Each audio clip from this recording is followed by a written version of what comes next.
2024.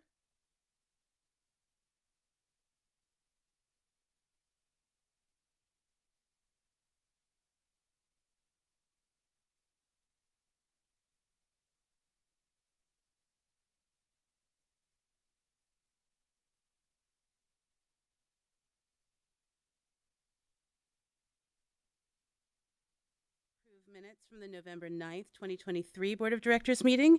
Review and approve August, September, and October 2023 financial reports.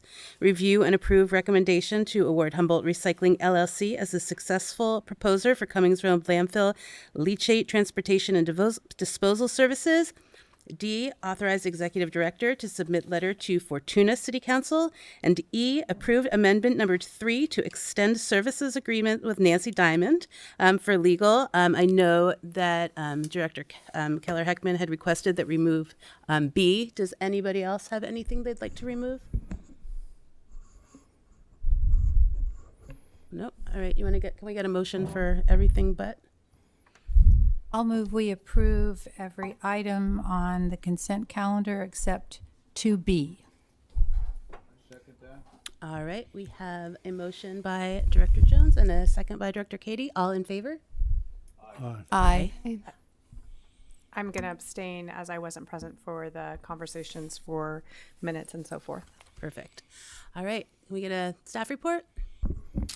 Yeah, so for item 2B, the board would have to accept my deepest apologies. I am unsure if I've ever compiled a worse set of attachments for a staff report. It is in complete disarray as far as all the data is there, but that is certainly not in the correct order, and it's certainly not labeled correctly. So staff recommends that the board direct staff to return at the February meeting with the August, September, and October financials in a more appropriate and organized fashion for review. All right, I'll make a motion to bring back the financials for August, September, and October to the February meeting in a more organized fashion. I'll second that. all right, we have a motion from Director Castellano and a second from Director Jones. All in favor? Aye. Aye. Yeah, good. All right, well, let's move on to oral and written communication. Does anybody have anything? Anybody on Zoom? All right, I will go ahead and close that and move on to item number 4, receive and approve mid-year adjustments and review for fiscal year 2023-24. And can we get staff report, please? Thank you, Chair.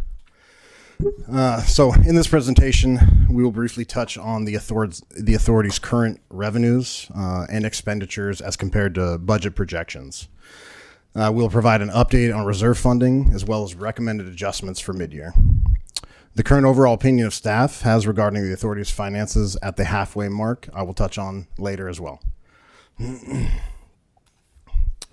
As noted in the staff report, tonnages remain steady with a slight dip in tonnage at the Hawthorne Street transfer station, offset by an increase at our satellite facility locations. Additionally, as tonnage history would suggest, solid waste tonnage increases as we head into the spring and summer months. Staff is comfortable with the current projections and still feels they are appropriate at mid-year. Other income is slightly down from projected. This is simply because the authority has not yet received full reimbursement from Cal Recycle for grant-related costs, most specifically the latest tire amnesty grant. Current revenues overall are in line with original budget assumptions. Some of the percentage variances are simply due to how money flows through the authority and populates base fees and our countywide fees. But revenues being within 2% at the mid-year mark shows that staff's projections made in April were very solid.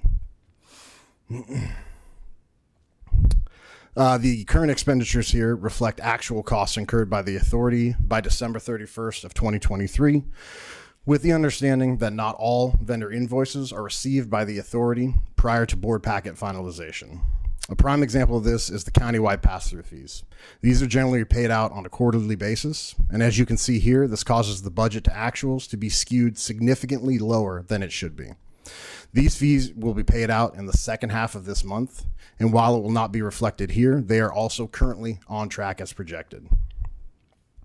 The authority has seen significant savings in two of our largest expenditure categories. The first is transportation and disposal. While the disposal portion has tracked well with projections, transportation so far has remained lower than expected. Fuel prices have remained steady and lower than overall projections, while backhauls have moderately increased. We anticipate fuel prices rising as we head into early spring and summer, as past years would dictate, and are hopeful that our backhaul rate will continue to at least stay level, if not increase. This has resulted in a net savings of $360,000 to date in transportation and disposal. Additionally, we've been very fortunate to have only one significant road closure so far this year. When these happen, they can be incredibly costly. As an example, the singular closure this year lasted for just under 2 weeks and cost the authority upwards of $57,000 of additional expenses to transportation. These closures require an immense amount of effort and coordination from our transportation and disposal provider, and because of their experience and their efforts, services were impacted in a very minimal manner. The second significant savings is related to payroll costs. The authority has experienced variances at higher level positions throughout the first 6 months of the fiscal year. We have also experienced retirements and staff leaving for other opportunities. The total savings for salaries and wages so far to date is $350,000 due to some of these and other issues. All reserves are on track to be fully funded by the end of the fiscal year, with planned capital expenditures on track to be completed in the second half of this fiscal year.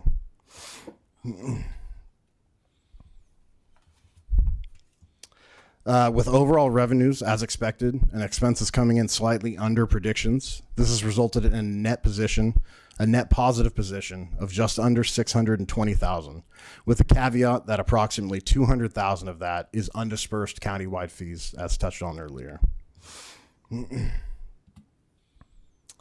While the majority of expenses have tracked within acceptable deviations, there are 3 outliers. The first is bank fees related to solid waste. Traditionally, HWMA has been a cash and check business with minimal ACH or card transactions.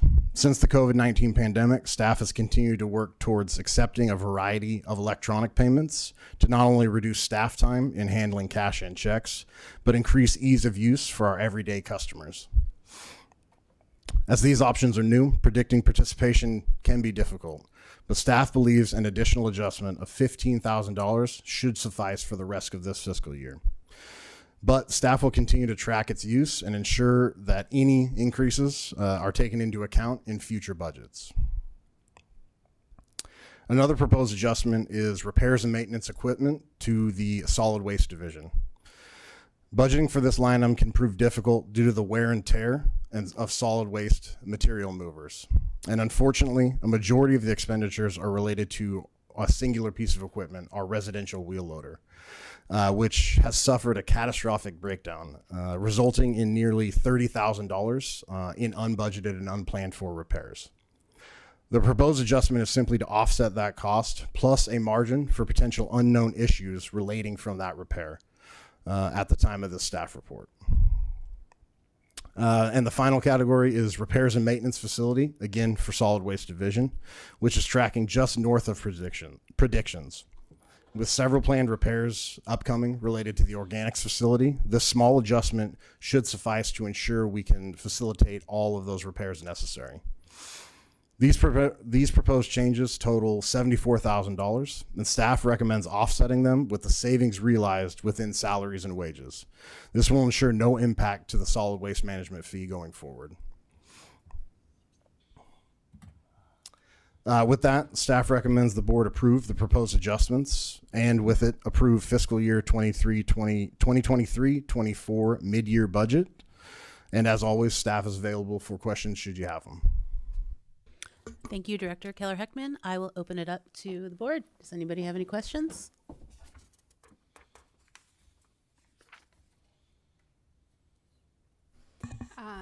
Thank you for this.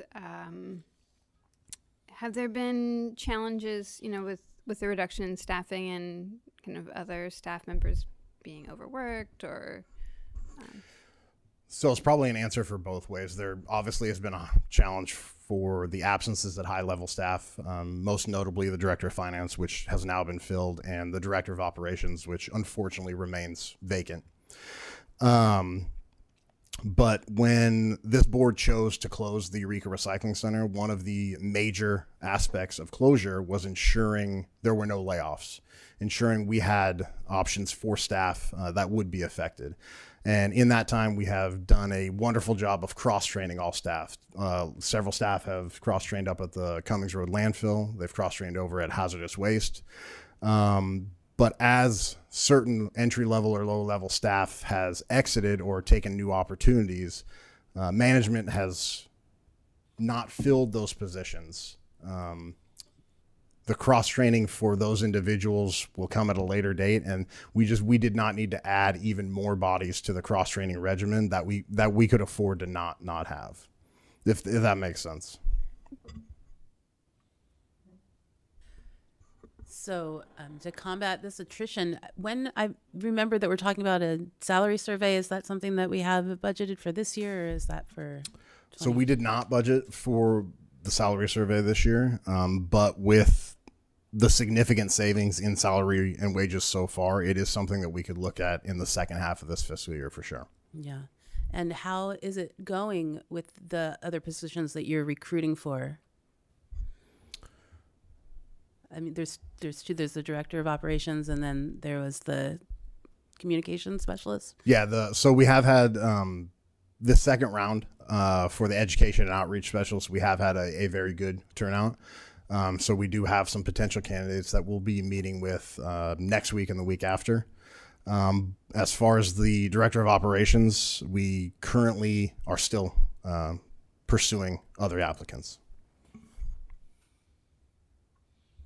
Anybody else have any questions? Good. So you mentioned the residential wheel loader needs repairing. Was that what I heard you said? That's correct. So it's cost effective to repair this rather than replace it, I'm assuming? At this time, yes. So the residential wheel loader to replace would be somewhere around $340,000. Mm-hmm. We are still evaluating if we are going to move forward with this repair. We're working with the equipment provider. It is a repair that we have not had happen before. It has to do with the rear transfer case and the rear wheels. My biggest concern right now, and our operations staff's biggest concern, is that there may be unintended issues with this fix that maybe we cannot see or will come on down the road. So we are working with the equipment provider to take a look at all the best options and ensuring that there's not going to be a continued recurring cost should we go forward and spend that allocation on fixing it. Thank you. And I know it's a little early to be thinking about this, but I know at a recent meeting we talked about, starting to bring forward plans for a local compost facility, things like that. I'm imagining that some of these budget savings may become seed money, et cetera, et cetera. What is the timeline for starting to really look at kind of the planning for an effort as big as that? Yeah, so I can give you a brief overview, but staff does plan on bringing forward in February a timeline so that you guys have a better understanding of what that's going to look like. But I would imagine staff would take 3 to 4 months to write the RFP. We would have the RFP approved. We would circulate it for 60 to 90 days as well. Once we get that back, you would look anywhere from 2 to 4 years is what we're looking at as far as assessing, permitting, and breaking ground on a potential property. I would imagine it would be open doors ready within 3 to 5 years once we find a suitable location. And that's not going to be a small task by any stretch either, unfortunately, right now. All right, Director Bushnell, do you have a question? Yeah, I'm just, what's the alternative, and I'm sorry, I'm gonna apologize, I'm catching up as I'm new, but what is the alternative if the compost facility is 5 years out? What? So right now we're currently in contract negotiations with Cold Creek Compost. They were the successful proposer for our out of county transportation and processing of organics. So that is a 3-year contract with 2 1-year extensions. So at this point in time, Humboldt County's food waste will be going out of county down to Mendocino and Cold Creek Compost.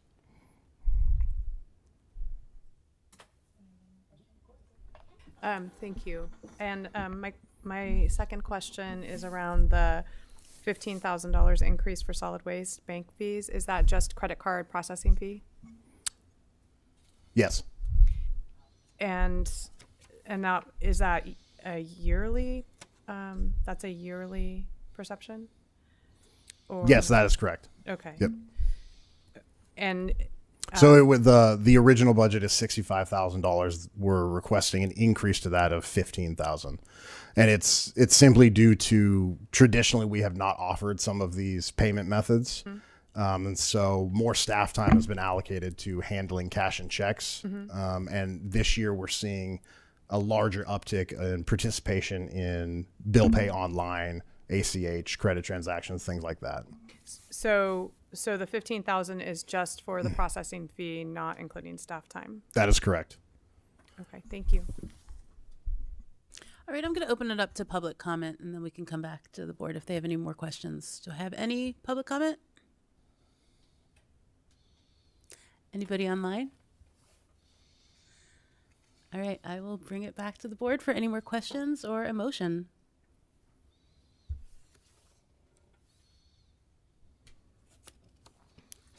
I will, oh, go ahead.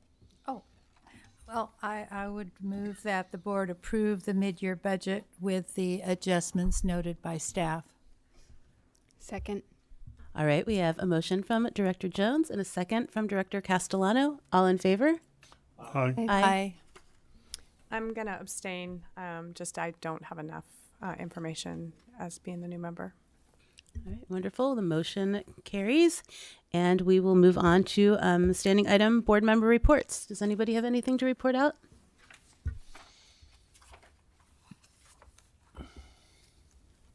All right, Director Keller-Heckman, do you have anything to report out? I do. Thank you, Chair.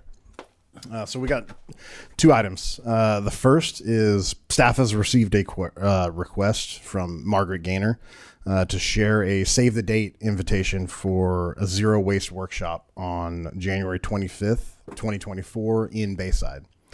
The event is for elected leaders, city staff, and larger outdoor event organizers. I will be forwarding the information to all board members, and please feel free to let me know if you would like anyone else on your jurisdiction staff to be included in that forward as well. And I believe we have a representative from Zero Waste with us in attendance as well, if you'd like to speak at all. I wasn't actually going to speak about this today, but thank you, Eric. I actually came to thank Eric personally and the whole board for supporting us. We actually just received a grant, and we were fortunate to have a letter of recommendation from you.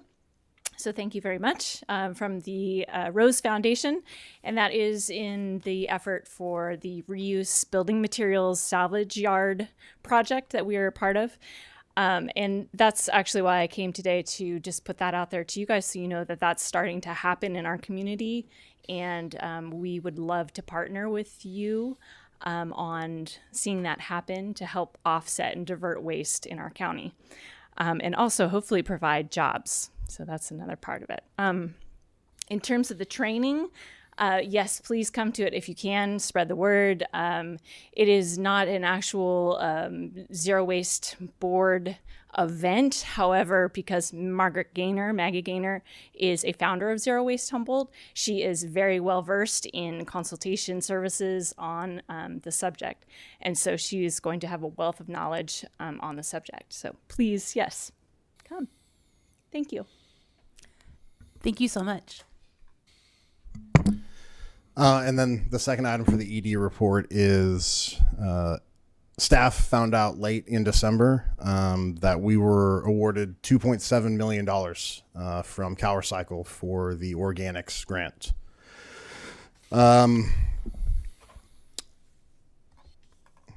We are incredibly excited, and I cannot thank the jurisdictions, especially City of Eureka and Robin Pratzker as well. Edgar and Associates, we would not have gotten this grant without the help from not only our jurisdictions, but the consultant as well. You'll note that we had earmarked $650,000 of the capital improvement plan for some of the projects in here. So that will now be funding that is in excess of what's required for the capital improvement fund this year. So staff will be generating a recommendation on what to do with that excess funding. All right, way to end us on a high note, Director Keller-Heckman. And with that, we will adjourn. Thank you so much.